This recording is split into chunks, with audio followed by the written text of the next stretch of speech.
Hello, everybody, and thank you for joining us for the Heart to Heart Connection Summit on this third and final day of our summit.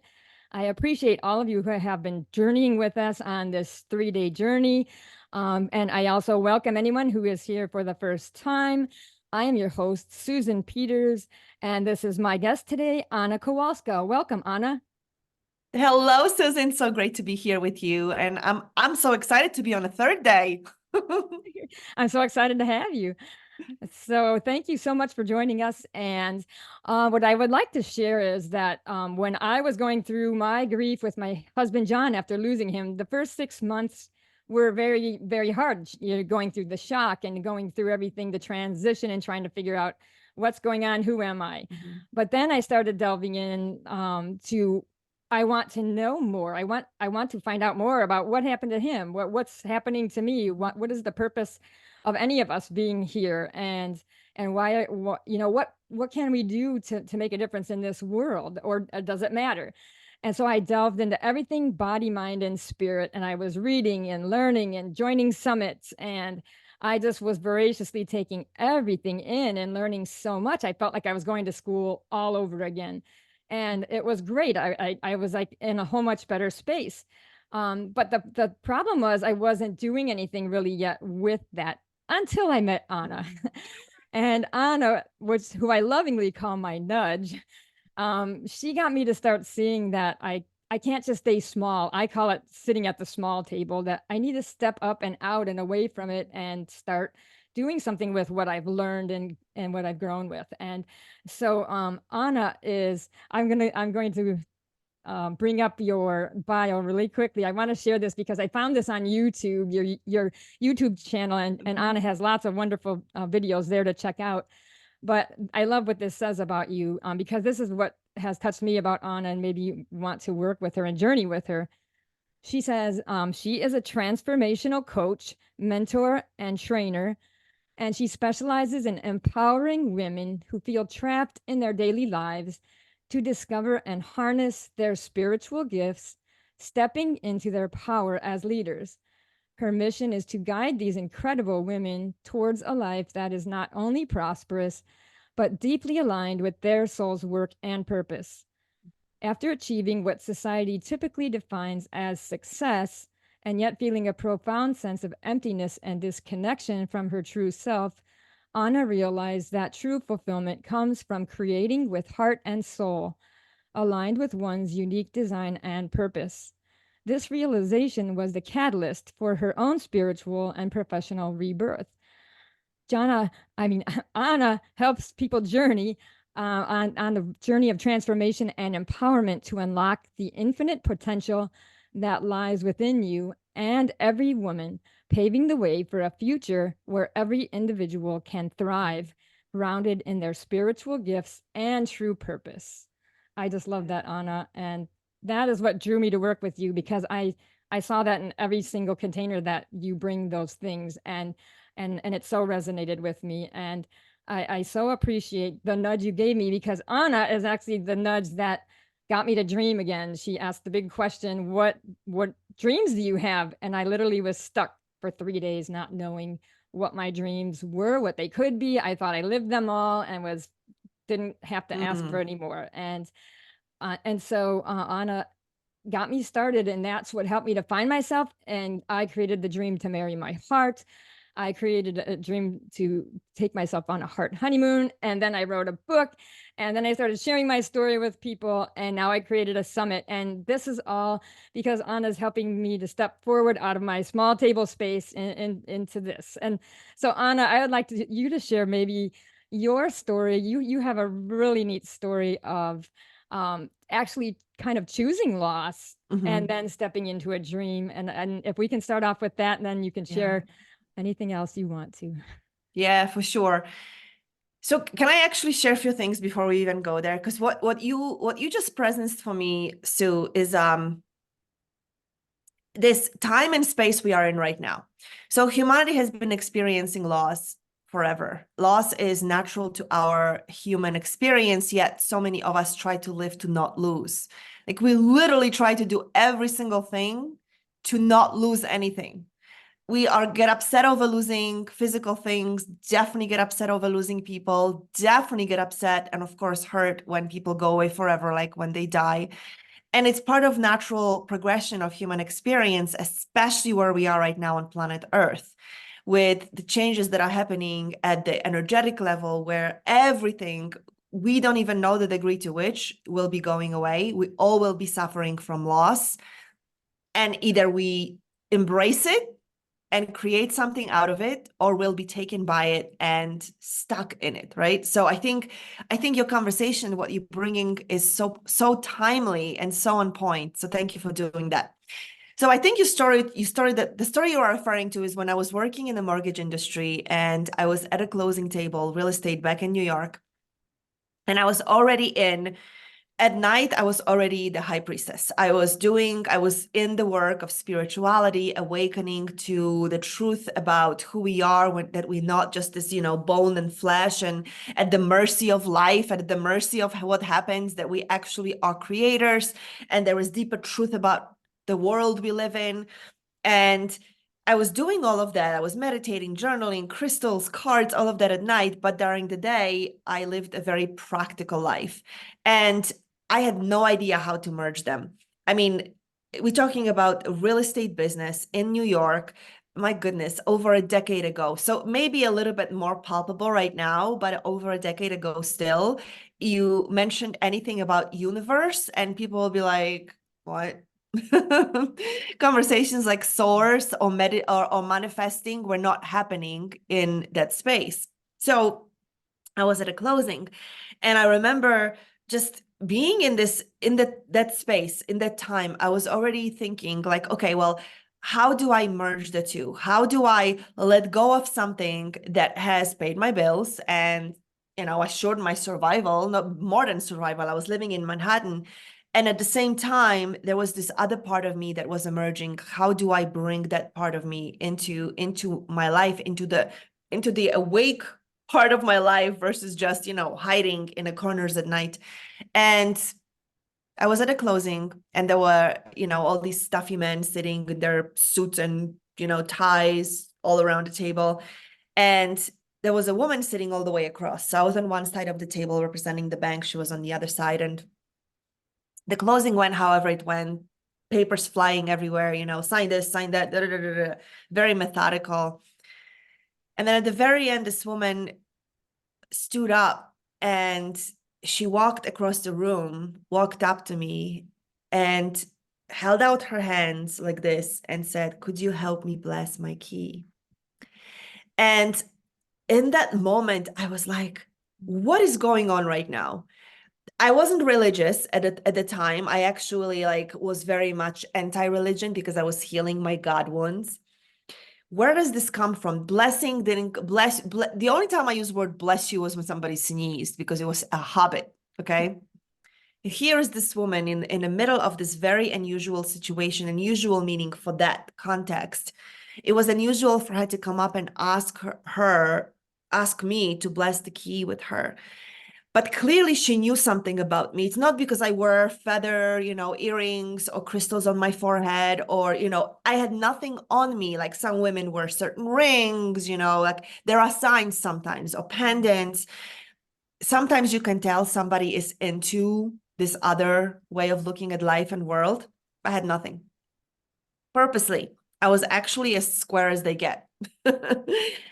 And there she knew something. She knew something deeper. She knew that there was something about me that she felt safe to ask me to bless the key. And in that moment, I'm like, well, I've been trying to pretend that that part of me isn't actually happening, but I can no longer pretend it. And from that moment on, I began to make choices very, very quickly to leave Manhattan, to leave that work behind, because I actually made a commitment to myself. If I leave New York, I am not doing this work anymore. That is not the work of my heart and soul. That is not what I'm here for.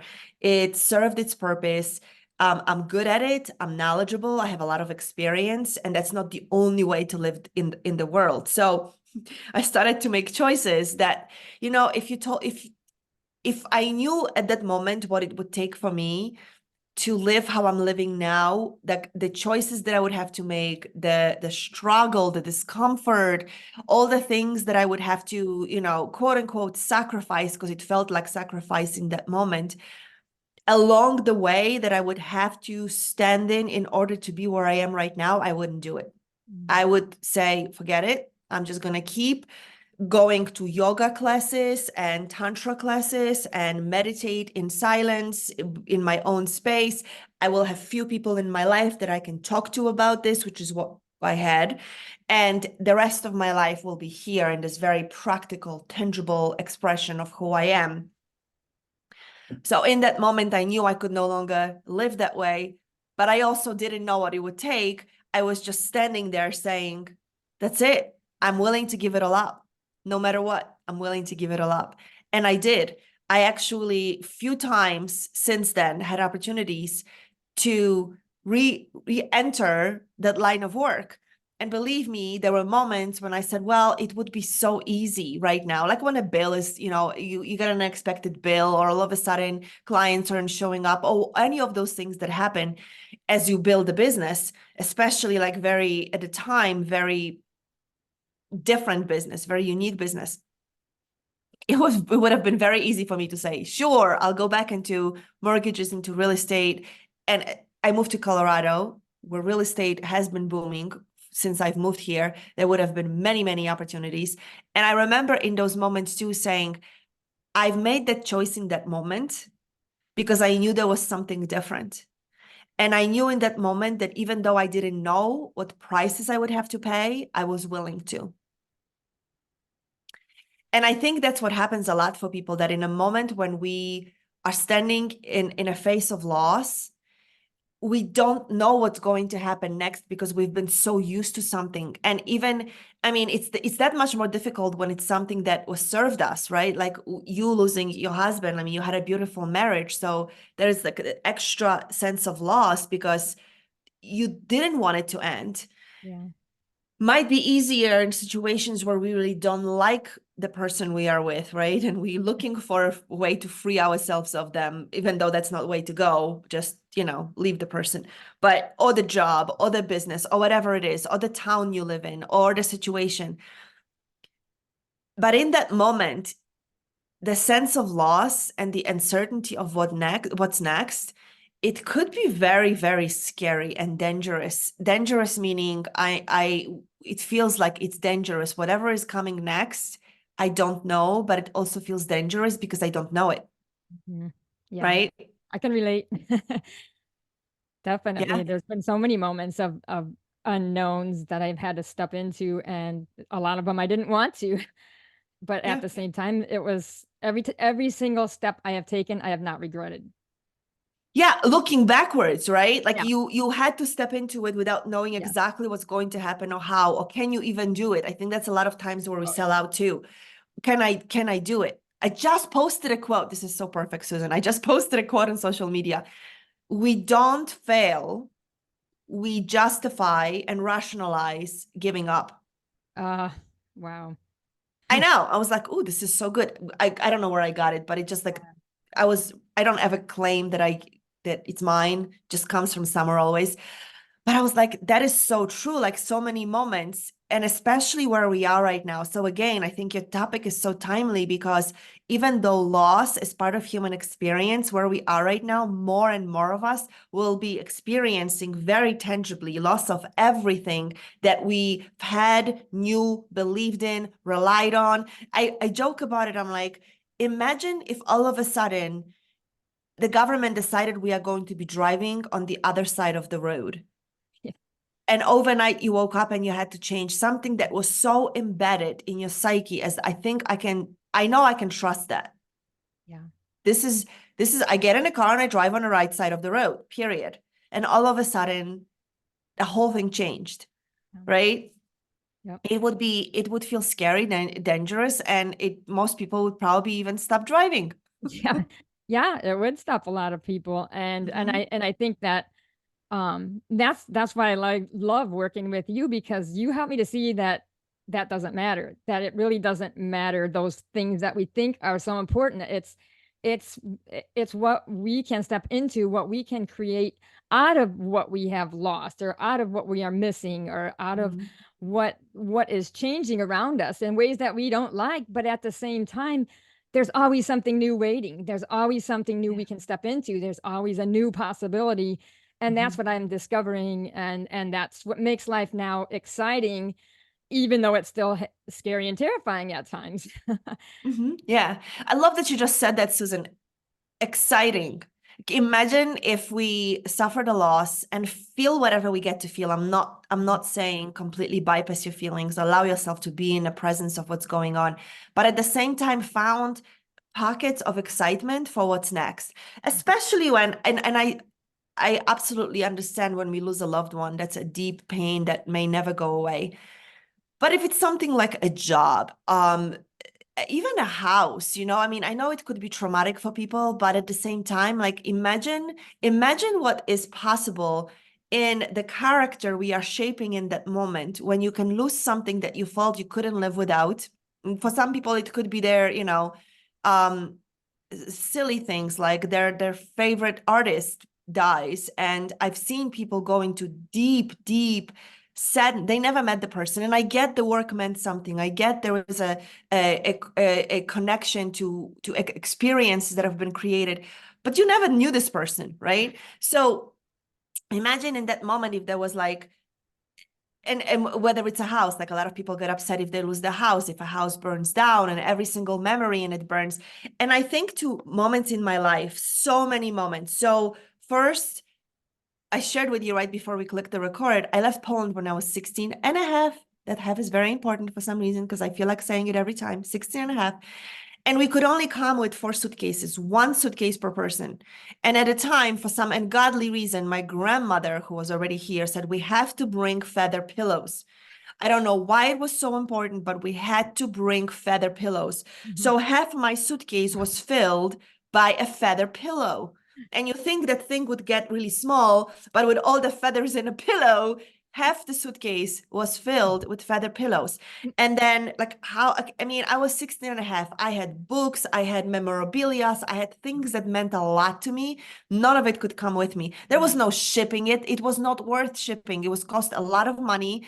I mean, this was 1991, so you'd have to like ship it on a it would take months and it would cost money. It wasn't even an option that was presented to me, first of all. It's just we leaving it behind. So I came with few things. I had like 3 books that I don't know if you do it here in America, but in Poland, we go on summer vacations, like summer camps. And at the end of a summer camp, and I've gone every year since I was 7, and at the end of a summer camp, you have a book, and it was a blank book, pretty blank book, like a journal. And all the kids would write you messages about the memory or something fun that happened. So it was just like Oh, sweet neat. little notes, right? Uh-huh. Very sweet. Yeah. I came to America with 3 of those. Very few things. Like I couldn't even bring my favorite clothes. I mean, I'm 16 and a half. I love some of my clothes. Oh, Couldn't bring that. So that yeah. was the first layer of loss. I mean, never mind losing all my friends and family, my first boyfriend, everything I ever knew coming to America, I can only bring half a suitcase. Those are all big Yeah. losses, every single one of them. I know, Yeah. exactly. And then so in my 20s, I moved around a lot, and in one move, those 3 books I mentioned to you, Yeah. 2 of them were in a box that completely was gone. Like everything in that box, the box was just, I don't know, somebody threw it out. So I have 1 book left. Oh, That's it, right?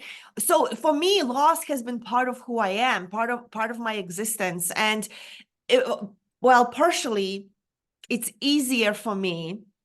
I think it shaped my character. It gave me an opportunity to not build on the loss, but move forward with what's possible. And I'm not saying I'm excited every single time, but through the work of transformation, which is what I've been deeply immersed in, I learned that it's actually possible for me in the moment to feel the sadness and the loss, and at the same time get excited about what's possible. So I no longer, there were so many moments since then when I left New York, when I moved from New York to Colorado. Again, got rid of so much the physical things that I had in life, the kitchen things. Like people are like, oh, over the years you collect all the little things you use in cooking.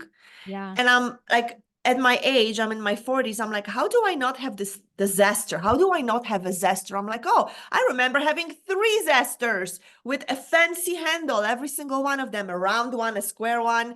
And I mean, crazy. I had 4 shredders. Who needs 4 shredders for cheese? But I had different ones. I had soft cheese knives. I'm like, who doesn't have a soft cheese knife? Like I did, but it like when I moved, it didn't matter for me to replace it. Those things were no longer something that mattered to me. And once in a while, I look back and I'm like, well, maybe I could have kept some of these things so I feel like an adult who has soft cheese knife. So you have people over and you want to spread it's soft cheese and they have a knife, silly things like that. But so many times in my life, I have chosen to let go of things, of people. And it wasn't with a light heart, but it was always with, what am I moving towards? When I left New York, I was 39 when I left New York, and I chose to move across the country. And it was the first time in my life that I was choosing to be away from my parents, meaning I couldn't just get in a car and be there in 2 hours, which was my parameter. I have to be able to drive there within 2 hours. I'm not moving any farther than 2 hour drive from my parents. And when I moved to Colorado, I mean, even getting on a plane, it takes me half a day to get there. So that was like, leaving people behind, and every single time there was part of me that was stepping into something new, and the newness pulled me forward. The excitement, of course, there was uncertainty. I was scared. I'm like, I'm moving somewhere I don't know a soul. I remember my mom finding a Polish church and giving me the address. She said, if you need anything, you go to this Polish church, somebody here will help you. And I'm like, I'm sure I can find somebody to help me, but for her, it was so like she wanted to know there was somebody that I could call she would have to get on a plane to help me, but at least here I can call somebody. And these things, it's not that they didn't occur to me, but the excitement of the new, the possibility of what I'm creating always pulled me forward stronger than the pain and the loss of the old. I think that's why right now with everything that's happening in the world, few things, and however it comes across, it will more and more people will die. Why? Because in the spiritual level, their souls are not willing to go through the journey, and this is nothing wrong with that. The soul is not willing to go through the journey that humanity is facing right now, and they will, for many reasons, shed their physical existence. If you're into spirituality, those of you who are watching, it may sound callous, but it's actually what's happening. The soul is saying, hey, we've created so far this much. We are not signing up for the next phase. So they'll get sick, or they'll just choose out, where a lot of people are committing suicide, and we feel sad about it. But at the soul level, and I'm not minimizing it, but at the soul level, the soul is saying, I'm not stepping forward into the next phase. So we'll be losing people, jobs changing. So many jobs that we counted on for generations will not longer be available. And people will be in distress saying, well, what's next? And I think this attitude of something new is emerging, something new that couldn't happen if that old didn't go away is now going to be calling me forward. I couldn't be the person who is living that opportunity. I couldn't be the person who is creating this beautiful summit about loss if I didn't go through the loss of my, I'm talking about you now, Susan. Yeah. You couldn't be here if that didn't happen, right? You're right. Yeah. It's amazing how ironic that is, the loss that brings us to where we are. So yeah, I really agree with you on that, that it's like, as sad as I was losing John, and as hard as that was and how much it tore me up, it really took me into a deeper part of my heart that I never really realized was Mhm. there. And Yeah. all of a sudden, it was like, oh, it's like it expanded me to something new. And even though I didn't realize it at the time until I started working with more people, that that there were so many more possibilities within my heart that I can find and open and grow with. And then that all of a sudden gave me new passion and purpose. And it's like, well, I want to be alive now. There was a point that Mhm. I'm like, I'm not sure if I do, but now there was this point that I do have a reason to go forward. And know what really Mhm. draws me is other people, is that knowing that when we connect with somebody else and then they kind of get the message that we're sharing, and then I realize if I wouldn't have shared what I'm sharing, they never would have known about it, they never would have shared back, I would never know them.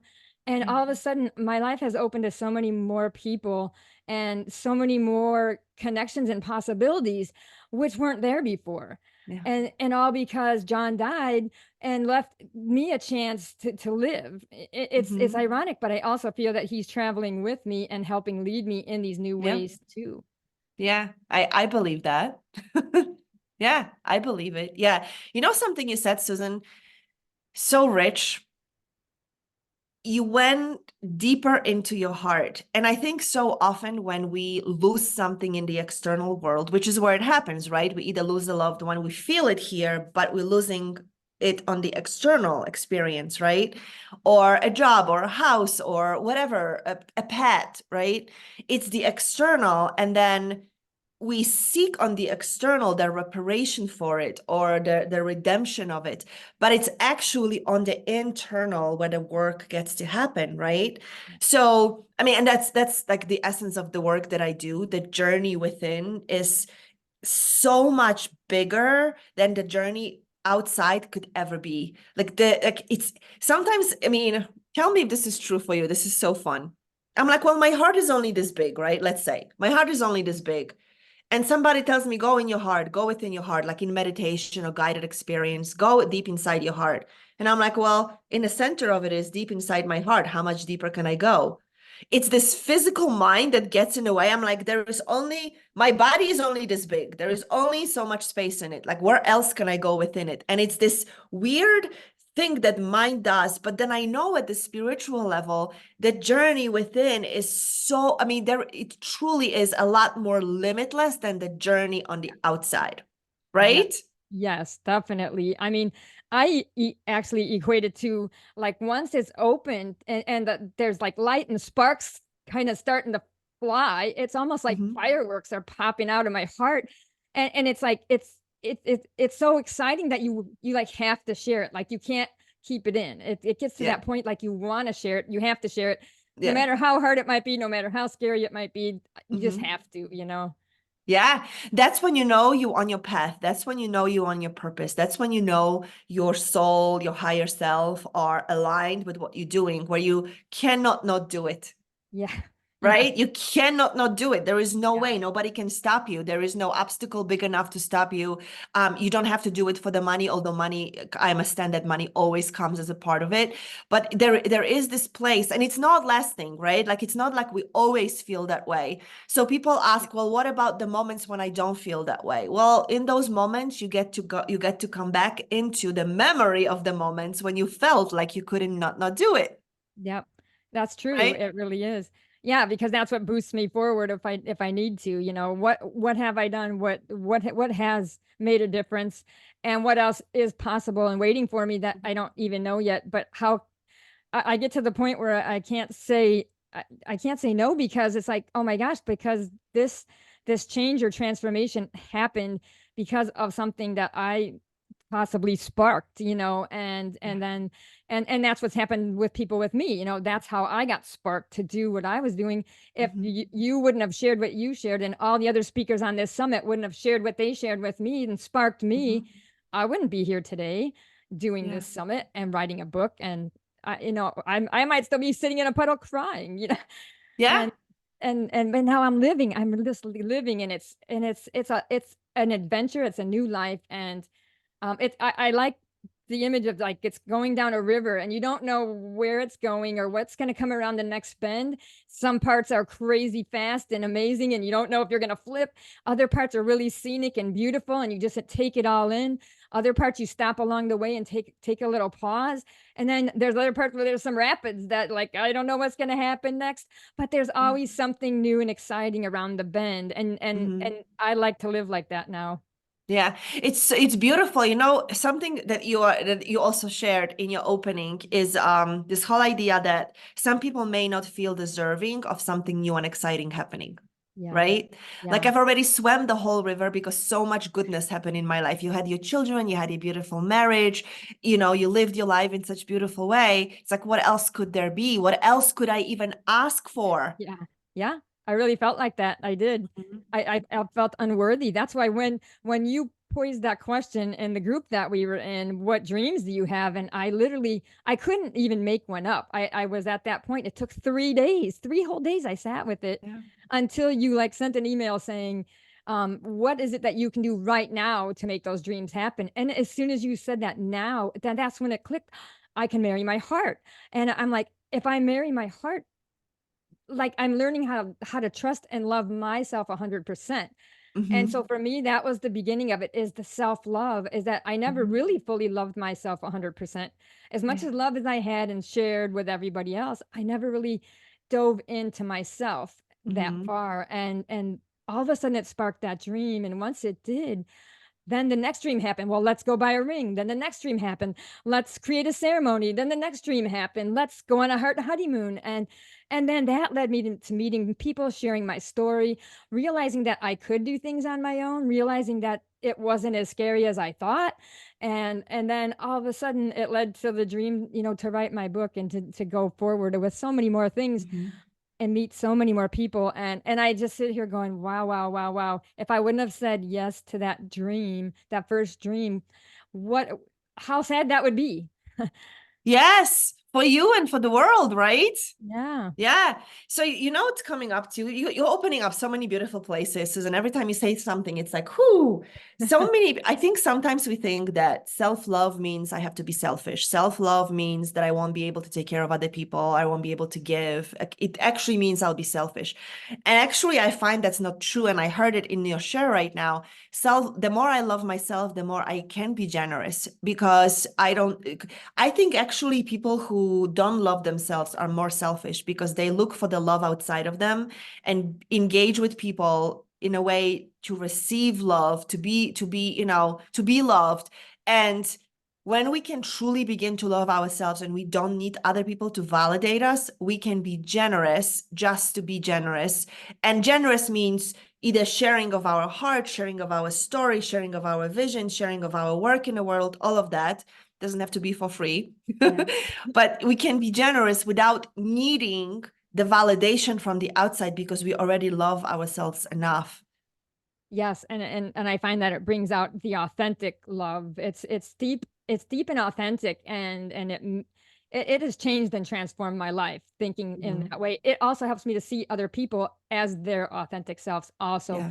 because we're all struggling with some things, and it's not the Mhm. things that struggle that make us who we are. It's what's inside our hearts that make us who we are. Yeah, So, so beautiful. Yeah, absolutely. Oh, so powerful. Thank you for sparking all of these different places we've gone. yeah. Yeah, I just want to ask you one more fun question Yeah. and then I'll ask you. I know you have a free gift for us and any Mhm. other things you might want to give to finalize this. But I just want to ask you one question. When I first told you about my dream to marry my heart, I just want to know what you thought, what your reaction was, and how you thought about my journey. Yeah, well, first of all, it's powerful. So if in my it wasn't unexpected. There was a step in my own journey when I was in the work for several years as a priestess and a high priestess. We've gone through a ceremony of marrying our feminine and masculine. Oh, So yeah, we actually created a whole ceremony and wedding vows and whatever we wanted it to look like. So I've gone through a ceremony of oh, marrying myself in a way. cool. I didn't know that. How neat. I'll have to Yeah, have to yeah. hear your story sometime. It was beautiful, Oh. and so the concept wasn't foreign or outrageous to me. It was actually beautiful that you found that part of you that you're like, wow, I'm going to marry my heart. I'm going to commit in a way that I was committed to my partner until now, my husband until now. Now I'm going to commit that way to myself. And that's how I saw it. I was like, actually, that would be the most beautiful way, the most beautiful step. So your heart isn't just bleeding out there, yearning and wanting and hoping. Yeah. Your heart is now complete again, but it's complete within your own commitment to yourself. So I thought it was brilliant. Yeah. Oh, neat. That was so fun to hear that. I love it. Mhm. Yeah, So, oh, well, beautiful. I think all of us should at some point have some kind of a ceremony where we commit to ourselves in a way, whether it's in a way that I did it when I was a priestess or the way you did it with your heart, in some way commit to ourselves in that way, because when we do, and truly when we take it in, when we take it deeply, we will not suffer from the loss as much, because again, all the loss is usually on the outside and tears us in the inside. If we could stay, because that's commitment, right? Marriage is a commitment. So if we, all of us in some degree, went through a marriage with ourselves at whatever level, we wouldn't suffer as much from a loss of anything that's external, including our loved ones. yes, that's beautiful. I love that. Oh, Mm. so wonderful, Anna. I just love working with you. I love listening to you, and I just so resonate with Oh, everything you say. So I'd like to give you a likewise. chance to share some more things with our listeners, and what do you have special for them so that they can carry on a little bit more of your work with them, and then also where they can find you. Yeah, absolutely. So you can find me on social media at Anna the Manifesting Artist, at Anna double N the Manifesting Artist. And I try to stay as active as I want to be. I don't follow any kind of strategies. I post when I desire to, and it works. And you can also, you'll be sharing a gift, right? You'll have a link Yes, for the gift, Susan. Okay. yes. So the gift is 3 pillars for sacred success. When I was finding a way to merge the non-physical with physical, the tangible and practical with my spiritual self, I stumbled upon this concept of sacred success. It just came to me. Sacred success is merging the 3D person we are here that eats, sleeps, pays bills, walks, and does all the other things we need to do as humans. And we become aware of us as the soul expressed through human being that is actually the original way we came here to be expressed. When we begin to merge the two, and our success doesn't become just about the list of the things we did, but actually about the soul connection, the spirit connection, creating from unseen, the excitement of possibility when we work with the energy. When I began to create the both, and both began to matter equally in my life, it happened to be the sacred success. So what I created is this 3-day recording. So it's a 3 pillars of sacred success. And it's one day you'll get a recording for each. You'll do an exercise. So you are immersed in it for 3 days. And it's called the 3 pillars of sacred success. So you can begin to identify yourself as powerful and purposeful here on planet Earth, waiting and expecting and creating the next exciting thing in your life, no matter how painful the loss of something old has been. Awesome. That's so beautiful, Anna. Thank you for sharing that beautiful gift and sharing all your beautiful words and stories with us Thank today. you. I so appreciate you. Is there any final words you would like to share? Just be okay with loss. See the loss, feel your feelings, and then see the loss as a door, as an opening to a whole new possibility that couldn't exist unless you went through that loss in some way, shape, or form. So embrace it. Embrace it. It will give you foundation and grounding to keep moving forward as a human in the world we are creating in a whole new way. Oh, and I can so verify that because Anna has helped me step through many doors. And I'm Mm. grateful for everyone. There's not one I want to go back through. So thank you, Anna, so much for everything. I so appreciate you in my life and on my journey. And I can't Thank wait you, to journey Susan. forward more with you. Likewise. Thank you. And thank you all for joining us today on the Heart to Heart Connection Summit. We appreciate you being here and listening to our conversation. And we'll see you in the next conversation. Have a great day.